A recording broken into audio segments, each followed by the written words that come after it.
Raised my entitled sister's 3 kids when she abandoned them. Years later, they're giving me money to thank me, but she's furious and demanding the money. Hello, I am 48F, and I have a younger sister, Diana, 46F. Diana never really got along well when we were kids. She was always too pretentious and kind of mean to me, and so, parted ways as soon as we had high school. I chose to go to that. She decided to move in with her boyfriend at the time. It's a good thing that her boyfriend was rich, since our parents would never have been able to afford the rent to let her live on her own. But she had made it very clear to our parents that she had no interest in knowing their opinions on her life and was going to do whatever she wanted. So my parents never tried to stop her either and just let her run free. She had twin girls at 20 and then a boy at 21 while she was living with her boyfriend, and my parents were happy for her, but at the same time, it was kind of concerning because now, she had a lot of responsibilities and no job. She was completely and fully reliant on her boyfriend, money, and maintaining her lifestyle. Diana never got married to her boyfriend, and I think it was a bad move because at least then, she would have been entitled to alimony after they broke up. They had to go separate ways after Diana found out that he had been cheating on her. Thankfully, he did give her child support that she was entitled to. However, he chose to opt out of being a father and signed away his parental rights. The girls were both 3 years old at the time, so they were really young, and my nephew was just 2 years old. After that, my sister was completely on her own and she needed to get all the help that she could to be able to support herself.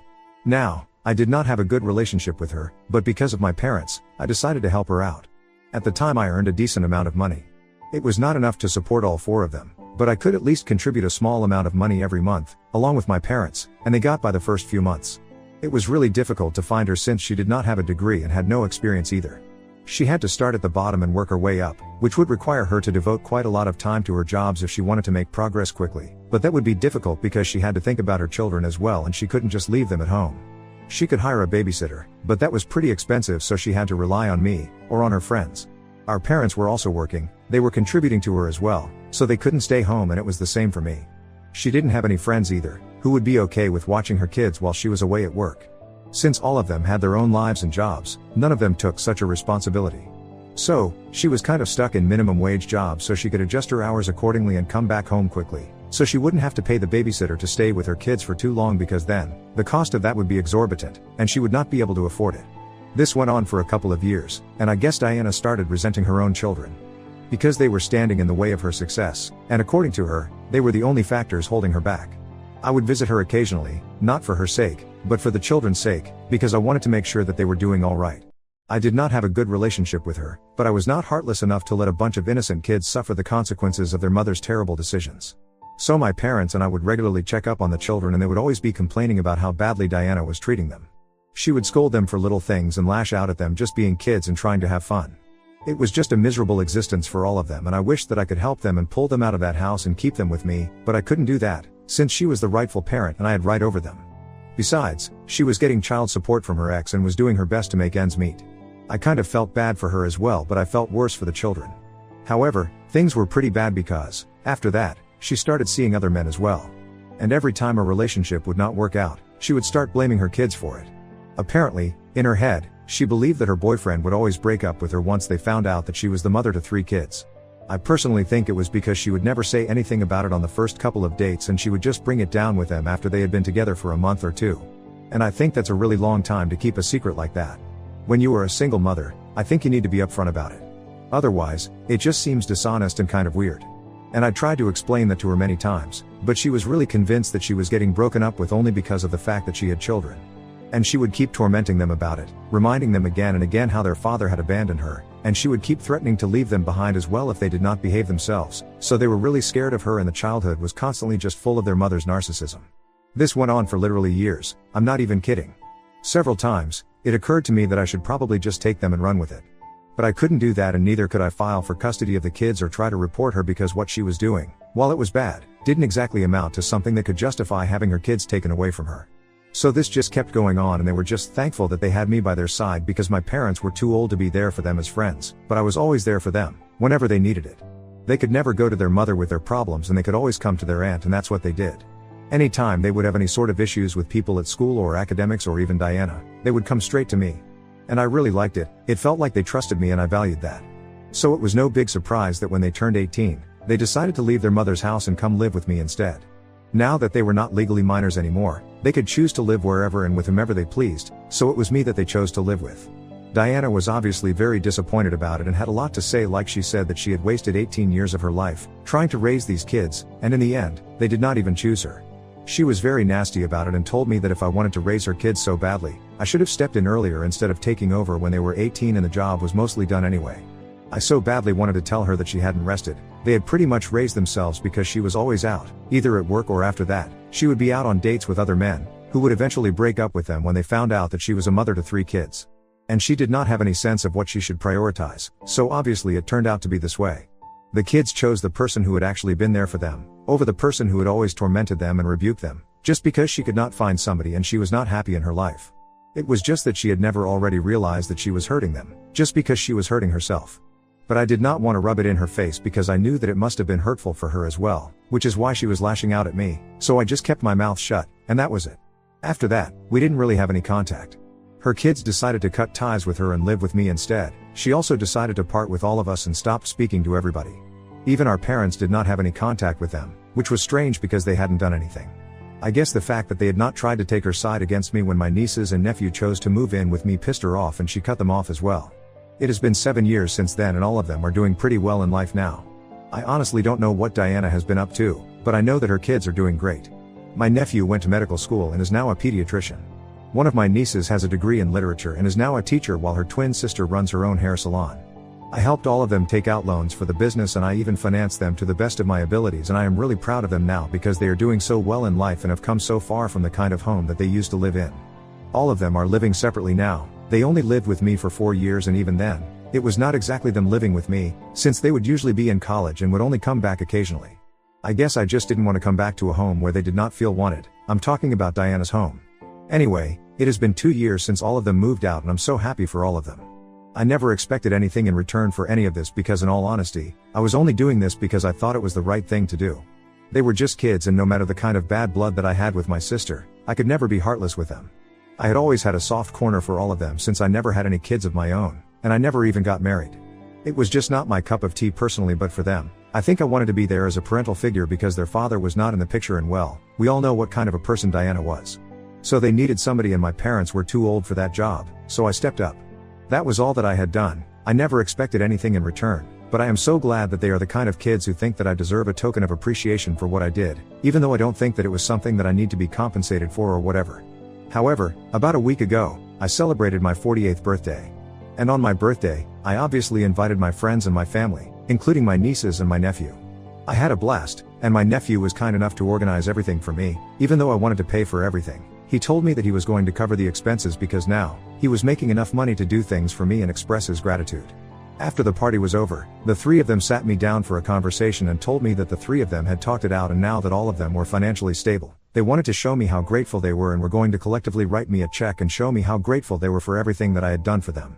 I tried to tell them that it was not required because I'm still working and I can totally financially support myself right now, so I don't need this, but they told me that it was not because they wanted to pay off the debt. They were sweet enough to tell me that they would never be able to pay off whatever I had done for them because it was a tangible amount, but the kind of support that I had shown them and the faith that I had always had in them, that was not something that they could compensate me for, and so, this was a little attempt at trying to express their gratitude. I was really touched by the heartfelt gesture and I decided to post about it on social media. I just wanted to appreciate them for whatever they were doing for me. My sister and I have not been in touch for the past few years, so I do not think that she would care. Anyway, I was blocked from every platform and I thought that she wouldn't even be able to find that, so I thought it was okay. And honestly, Diana had never bothered to get back in touch with us and try to find out how her children were doing after they had left home. Agreed, it was they who had cut ties with her first and moved in with me so they would be away from her, but that was kind of her own fault. The least that she could have done was express an interest in their life and try to be a mother to them so she would be able to rectify the mistakes she had made. But if I'm being honest, she did not seem to care much about the loss of contact and I assumed that she was doing just fine. Anyway, after that post, I received a message from her a couple of days ago. I was not expecting it because, like I said, for 6 years, we had not been in touch. But I should have guessed that as soon as she knew that her kids were financially stable, she would come sniffing like a bloodhound to find out exactly how much money she could get out of them. In her message to me, she told me that she had read the post that I had made and now, she wanted to talk to me about her children. She said that she knew she had messed up in the beginning and she had not exactly been a good mother to them the first time around. But now, she felt like she wanted to have a relationship with them. She wanted to give herself another chance as a mother since she felt like these past 6 years, she had missed them a lot. I don't know how much truth that statement holds because if she really had missed them, she could have contacted me at least just once. She told me she wants me to talk to her kids and try to bridge the gap between them since they respond well to me. The timing was nothing less than suspicious, and I chose to ignore that message because I was just really pissed off by what she was trying to do since it was so blatantly obvious. When I did not respond to her message, she called me in the evening and that's when I snapped. She told me that she wanted me to talk to her children and try to get them back in touch with her again, and I told her that I was not going to do anything of the sort because I knew what she was trying to do, and I was fully aware that she was only after them for the money. She did not actually care about their well-being. She was pretending to care about it because she wanted access to them, and by them, I meant their bank accounts. She had absolutely zero interest in being a mother again. If she actually regretted what she had done, she would have reached out to them directly instead of talking to me about it. She couldn't even let go of her pride and ego for 1 second. She still wanted her kids to reach out to her even though it was she had messed up in the first place. It was astounding how she was so entitled. She tried to argue with me and told me that she was not after them for the money, and it was insulting that I would imply it, but I told her I was not implying it. I was sure of it because it was pretty transparent, and I was disgusted and repulsed by what she was trying to do.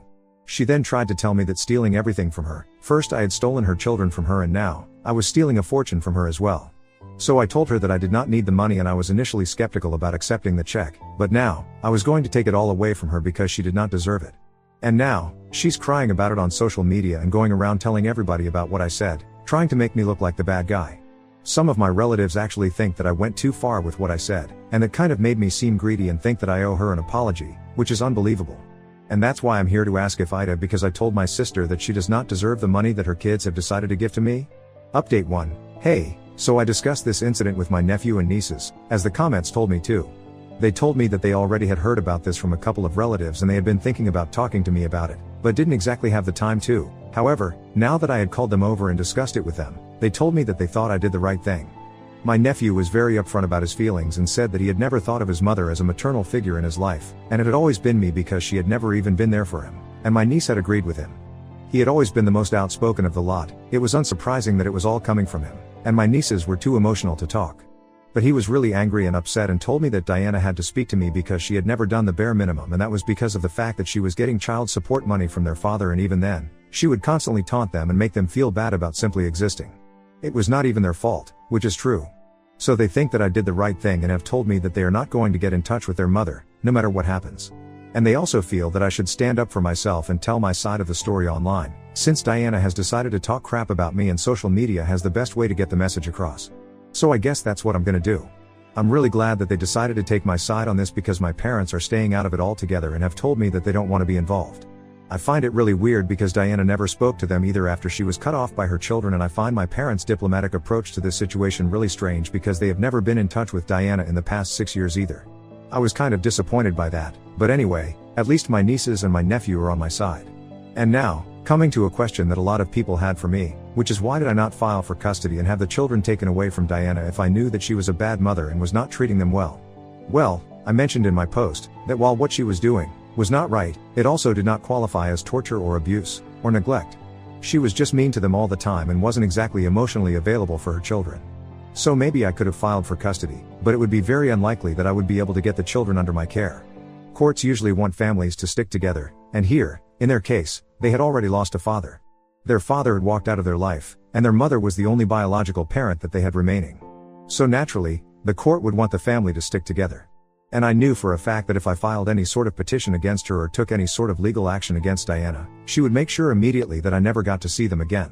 She would make sure that she took the kids far away from me, and it was already unlikely that I would be able to take them away from her and get full custody, so it would just be putting them in a very risky situation. Which is why I decided to play it safe and just keep in touch with them and be there for them all the time. I don't know if it was the right thing to do in the long run, but at the time, it seemed like the only solution. Maybe there could have been better ways to deal with it, but it was the only one that I could think of, and that's why I did what I thought was the right thing to do.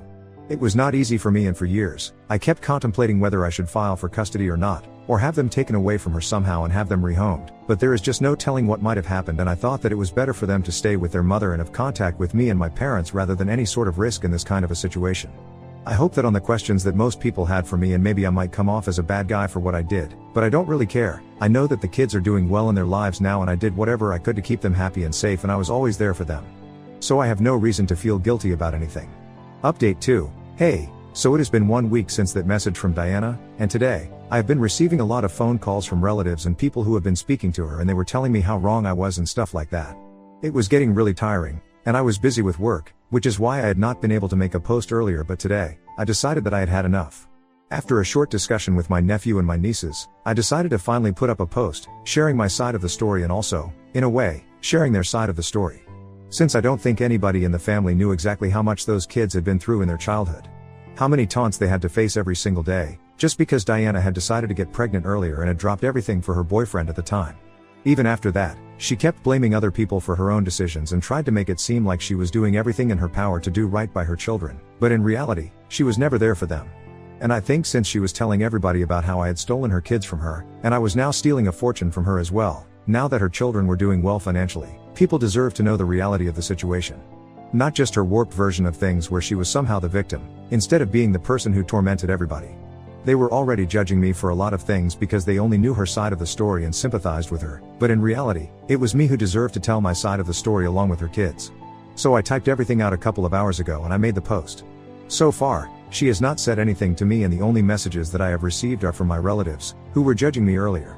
Now, they have suddenly flipped and are trying to tell me that they judged me too quickly and they want to apologize to me, but honestly, it does not mean anything to me. I just wanted them to know the truth. I don't really care what they think of me.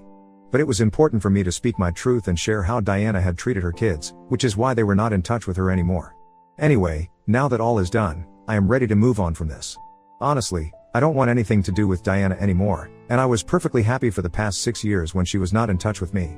And I think the same can be said for her kids as well. I don't understand why she felt the need to stir up so much drama.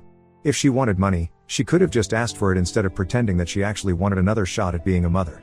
Update 3. Okay, it's officially been a day since I made that post today. I guess Diana finally woke up and decided to get back at me. Instead of reaching out to me personally, she decided to continue being dramatic and started commenting on that post, trying to make it seem like I was lying and stuff, but that was not going to work, obviously. As soon as she tried to comment, her kids started commenting and replying to her, reminding her of very specific incidents from their childhood where she had been horrible to them. That went on for about an hour or so, and honestly, I did not even feel bad about it. Neither did anybody else, because my nephew, my nieces, and we were all thoroughly enjoying this process. They were completely humiliating her, and there was no way that she could lie her way out of this, because every single lie that she was trying to tell in order to make me seem like the bad guy, she was getting caught out. I'm lucky that I decided to do this on the weekend, because otherwise, maybe we wouldn't have been able to jump to our defense so quickly. Anyway, that went on for about an hour, and after that, she started deleting her comments so that people would not be able to catch her in her lies. It was too late, though, since a lot of people had already seen what was going on in the comment section, and I guess she started getting called out for her behavior as well by other people. She started deleting her comments and backtracking everything that she said. And then, she finally blocked me. And she also blocked her own kids as well. I'm guessing that was her sign of surrendering, in a way. And I'm glad that she chose to do that, because, in a fight with us, she definitely would not have won, because we obviously have the upper hand here, be it morally or otherwise. I really thought that deleting the comments would be the end of our interaction, but after that, she chose to reach out to me personally as well.